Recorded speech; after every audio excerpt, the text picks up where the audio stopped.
between 1991 and 1994, you donated sperm under the pseudonym Starbuck. You have sired 533 children, and 142 of them wish to know your identity. What? You are the biological father of 533 children.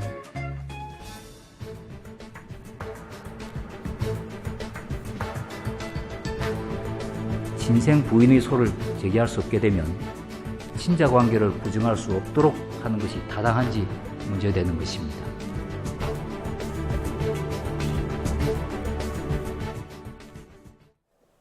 네, 변호사들의 뜨거운 가상법정 변대변 오늘 토론을 펼칠 고지현, 이지욱 두 분 변호사 모셨습니다. 반갑습니다. 이게 앞선 영상에서 영화 장면은 이제 이해가 가는데 말이죠. 이게 김명수 대법원장 발언이 좀 어렵습니다. 이게 무슨 뜻인가요? 예, 뭐 친생 부인의소 어려운 네. 말입니다. 잘 네. 쓰이는 말도 아니고요. 근데 이 친생 부인의소라는 건 나의 친자식이 아니라는 걸 확인해달라는 소송입니다.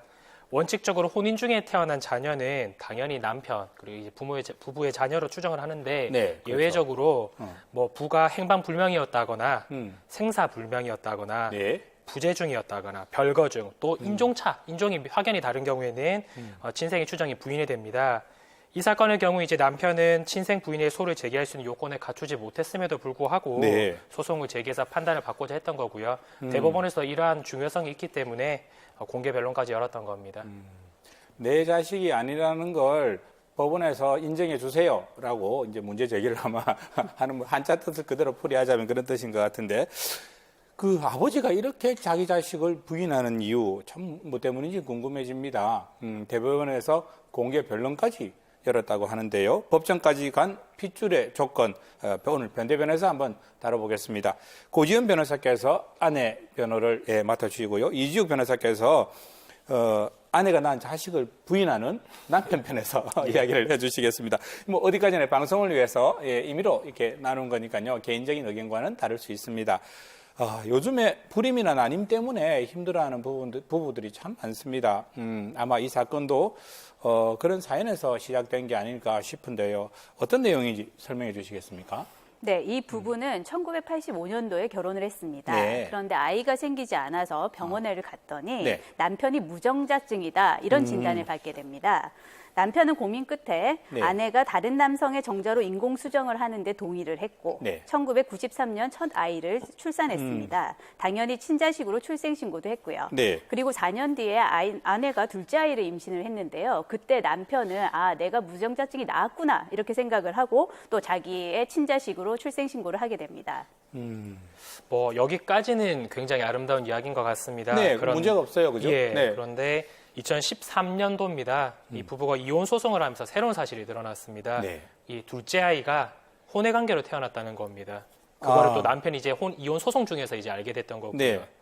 당연히 남편으로서 얼마나 충격이었겠습니까? 아내에 대한 배신감이었을까? 그래서 이 두 자녀 모두 자신의 자녀가 아니다. 그래서 이 자녀들 대상으로 친생 부인의 소를 제기를 하게 된 겁니다. 그야말로 드라마 같은, 그것도 막장 드라마에서 할 법한 이야기가 펼쳐졌는데, 첫 번째 쟁점 화면으로 한번 만나보시겠습니다. 그것도 애매한데요, 그거? 무전자증이니까 그거는 키우는 데에서 의미가 있는 건 몰라도 그건 좀 애매한데요, 그게? 20년 동안 키웠으면 친자는 아니지만 자기 자식이라고 봅니다.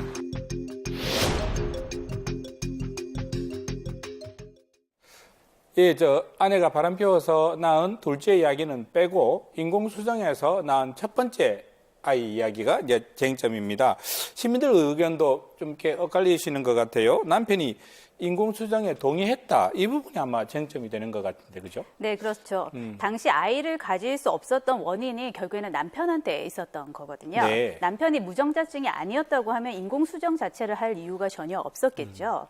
그래서 남편이 제3자의 정자를 받아서 임신을 하는 것에 동의를 했었던 것 아니겠습니까? 네. 대한산부인과 학회에 따르면 이런 제3자 인공수정 시술 자체가 그냥 간단하지가 않다고 합니다. 이게 남편의 당연히 동의도 있어야 되고 네. 의사로서는 이렇게 출생하는 아이도 친자 똑같이 대우를 받아야 된다. 이런 취지의 충분한 설명과 납득, 동의를 네. 받은 끝에 동의권자의 서명까지 받아서 그 동의 서명 다 받아서 확인해 예. 놓는군요. 예, 그렇습니다. 그거를 이제 보관을 병원에서 별도로 하게 되고요. 네. 그런 절차를 거쳐서 이제 시술을 하게 되는 것이죠.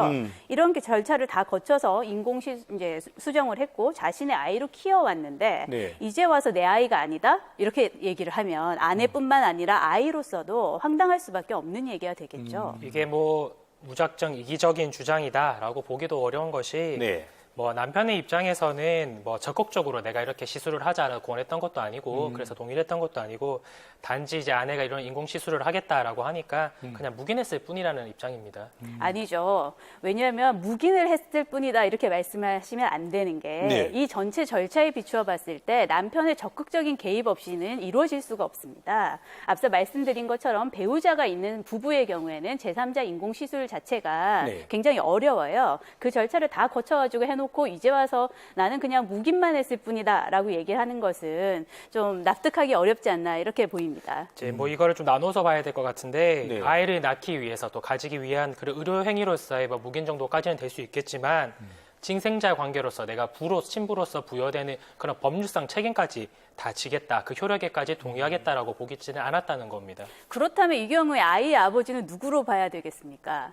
그럼 뭐 정자를 제공한 제3자가 이 아이의 네. 친부가 된다는 그런 취지신지는 모르겠는데 그 사람은 정자만 제공했을 뿐이지 자신이 아버지로서 이 아이를 낳고 네. 키우겠다는 데 대한 동의를 하질 않았어요. 그 부분 그렇죠. 예, 네. 이 경우에 남편은 생물학적으로 아버지가 아닐 뿐이지 스스로 아이의 아버지가 되겠다는 생각으로 임신을 했고 또 네. 아이를 출생시켜서 또 출생신고를 하고 자기의 자녀를 키워왔단 말이죠. 이 경우에는 아버지로서의 끝까지 책임을 져야 된다고 봅니다.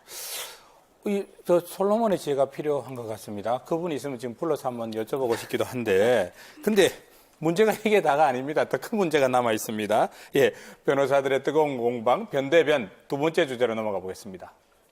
그거는 아니지요. 저 첫째 애는 부부간에 서로 합의해가지고 뭐 인공수정인강 뭐 하기로 해서 낳았기 때문에 그 인정이 되지만은 혼외로 가서 바람 피워서 그건 아니지요. 키워신 게네 놓는 사람보다 키우는 사람이 더 부모 노릇을 한 거지. 이게 참 부모라고 생각해야지.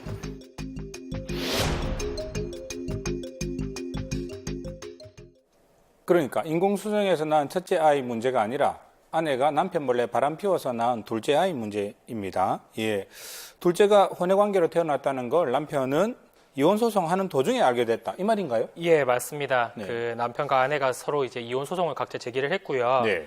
그 과정에서 첫째 아이에 대해서 이제 유전자 감정을 하는 과정에서 둘째 아이에 대해서도 당연히 그러면은 같이 검사를 하게 된 건데 네. 이 둘째와 남편 사이에 유전학적으로 친자 관계에 있다고 볼 수 없다라는 결과가 나와버린 겁니다. 아, 네. 그럼 아내는 남편을 과연 그 이혼 기간 동안 몇 번이나 속였나요? 부정행위도 저질렀죠. 네. 그 사이에 둘째가 태어났는데 이 사실도 속였죠. 그리고 남편이 이것도 모른 채 둘째를 친자로 알고 여태까지 네. 키웠단 말입니다. 본인은 무정자증이었다고 하지 않았습니까? 그러니까요. 그래서 남편은 무정자증이 치료되었다라는 정도로 그냥 좋게 생각을 했던 거죠. 네. 그래서 남편이 지금 아내에 대한 배신감 때문에 네. 이 소송을 제기를 한 겁니다. 남편의 주장은요? 예, 네네. 그렇습니다. 그런데 문제는 뭐 부부간에 이혼하는 건 둘째치고 네. 아이로서는 오랜 시간 자신의 아빠다, 친아빠다 이렇게 생각하고 살아왔는데 이 아이들은 도대체 무슨 죄가 됩니까? 네. 지금 문제가 되고 있는 이 친생 추정이라는 것은 자녀의 복리와 안정적인 신분 관계를 보장하기 위해서 법이 보장하고 있는 겁니다. 법의 취지가 그렇네요. 예, 그렇습니다. 네. 그래서 법은 부부 사이에 태어난 자식이라면 최소한 이 아이가 내 아이가 아니라는 걸 안 때로부터 2년 이내에 친생 부인의 소를 제기하도록 하고 있고요. 네. 그 기간이 경과되고 나면 소송을 제기를 할 수가 없습니다. 아. 그런데 이 경우에 남편은 지금 그 자기 자식 무정자증이었기 때문에 태어났을 때부터 아마 자기의 친자가 아닐 거라는 걸 알 수 있었을 거라는 거거든요. 네. 그러면 그때로부터 2년이 훨씬 지나고 이혼 소송이 진행되는 과정에서 이 아이에 대한 뭐 친생을 부인하겠다라고 주장을 한다고 하면 네. 이 아이들의 지위가 굉장히 불안정해집니다. 그래서 이 사건도 마찬가지로 결국에는 아내에 대한 보복 감정 때문에 아이들에 대한 친생 부인을 지금 주장하고 있는 거거든요. 이제 뭐 조금 다른 측면에서 한번 보면 좋겠는데요. 네. 첫째 아이는 뭐 묵인을 했든 동의를 했든 간에 어쨌든 부부간의 신뢰 관계를 바탕으로 인공 시술을 통해서 태어난 아이입니다. 네. 적어도 이에 대해서는 인지는 하고 있었단 말인데 둘째 아이는 아내의 부정행위로 태어났다는 게 문제입니다. 네. 부부간의 정조 의무, 그 신의를 지켜지 못했던 거고요.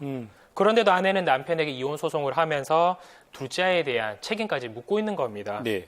친자 관계를 유지하게 되면 이 양육비는 문제 둘째치고 향후에 상속의 문제까지도 발생을 할 수가 그 있습니다. 문제까지 진행이 될 수가 있는 거군요. 맞습니다. 장기적으로 그런 부분까지 고민을 안 할 수가 없기 때문에 네. 피 한 방울 안 섞인 남의 자식을 키워줬는데 네. 상속 문제 또는 부양 문제까지 발생한다면 남편의 입장에서 너무나도 억울할 수밖에 없습니다.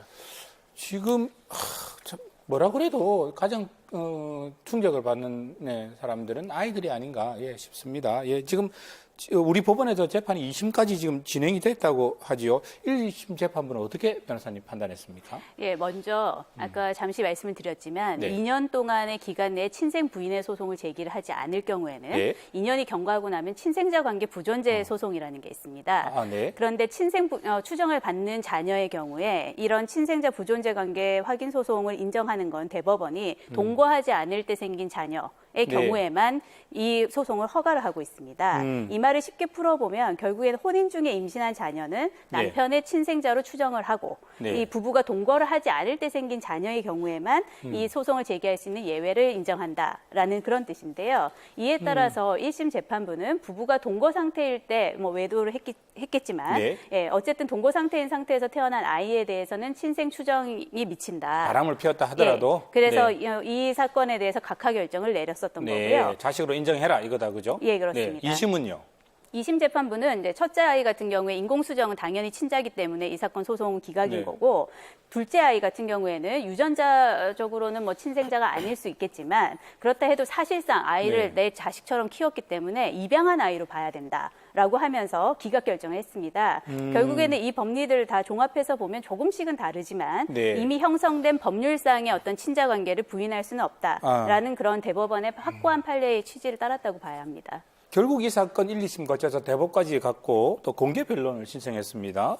이유가 뭘까요? 공개 변론까지 신청한 이유가? 네, 앞서 본 것처럼 이 사건의 경우에는 두 가지 쟁점을 가지고 있습니다. 첫 번째가 제3자 인공수정의 경우에 친생 관계를 어떻게 정리를 할 것인가에 관한 것인데 이 부분에 대해서는 아직까지 대법원이든 어디든 명확한 판례가 없습니다. 그래서 한번 이 기회에 정리를 해보고자 하는 것 같고요. 의학계 쪽에서는 어쨌든 제3자 인공수정의 경우에는 부부의 동의에 거쳐서 태어난 아이기 때문에 친생관계가 추정이 돼야 된다라고 유지가 돼야 된다는 입장을 밝혀왔습니다.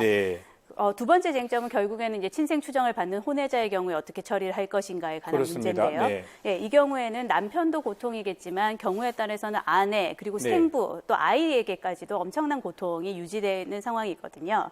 그래서 공개 변론 과정에서 대한변호사협회나 또 뭐 한국가정법률상담소 이런 곳에서는 예외를 넓힐 필요가 있다. 친생 추정을 무조건 유지하는 것이 과연 바람직한가라는 입장을 밝혀왔고요. 대법원은 이런 관련 각계의 의견을 다 종합해서 올 하반기쯤에 결정을 내리겠다고 합니다. 지금 법이 조금 이제 친자 추정법이 낡았다. 아니다. 그대로 유지하고 법 취지에 따라야 된다. 이 부분이 이제 결국은 쟁점인데 아마 이번 가을이 되면 어떤 결론이 나든지 간에 조금씩 변화가 있을 가능성도 있어 보이네요. 자, 두 분 어떻게 최후 변론 부탁드리겠습니다. 친자 관계를 인정할 수 없다라는 이제 남편의 입장에서 정리를 좀 해보자면 오늘 사건처럼 이제 부자 관계가 진실한 혈연 관계가 아니었고 이로 인해서 가정 내에서 정서적 교류도 이미 단절되었고 그러면 억지스러운 부자 관계는 가정의 복리나 또 평화를 오히려 해치는 요소가 되지 않았을까 싶습니다. 그렇다면 굳이 법적으로 무리하게 친자 관계를 지속시킬 필요가 있는 것인가, 무엇을 위하여 이 법에 존재하는 것인가 한번 고민해봐야 될 것 같습니다. 알겠습니다. 가정을 구성을 하고 또 경우에 따라서 해체를 하는 것은 뭐 부부 간의 문제일 수도 있겠는데 문제는 이 부부 사이에 태어난 아이들이거든요. 결국에는 아이들, 미성년 자녀가 최소한 뭐 성인이 될 때까지 이 아이들로서는 내 엄마가 누구고 내 아빠가 누구다라는 것에 대한 확고한 인식을 갖고 그 믿음 자체가 보호될 필요가 있습니다. 그런데 지금 경우와 같이 사이가 좋을 때는 내 자식이지만 사이가 나빠지면 너는 남의 자식이다라는 부분을 인정을 해버리면 결국에는 아이들의 정서를 굉장히 해치는 결과를 초래하게 될 거거든요. 이런 부분에서 봤을 때 법률과 제도가 뭐 사회의 변화에 뒤처질 것까지는 아니더라도 항상 뭔가를 변화하게 될 때는 좀 신중을 기할 필요가 있지 않나 이렇게 생각을 합니다. 알겠습니다. 그로 인해서 피해보는 사람들의 입장도 살펴봐야 된다. 그런 말씀이신 것 같고요. 이 친생자 추정 판례가 나온 지가 36년 5년이 지났다고 합니다. 강산이 3번 변하고 또 남는 시간인데 다시금 기로에 서 있는 모습이네요. 여러분 어떻게 생각하십니까? 지금까지 변 대변인이었습니다. 고맙습니다.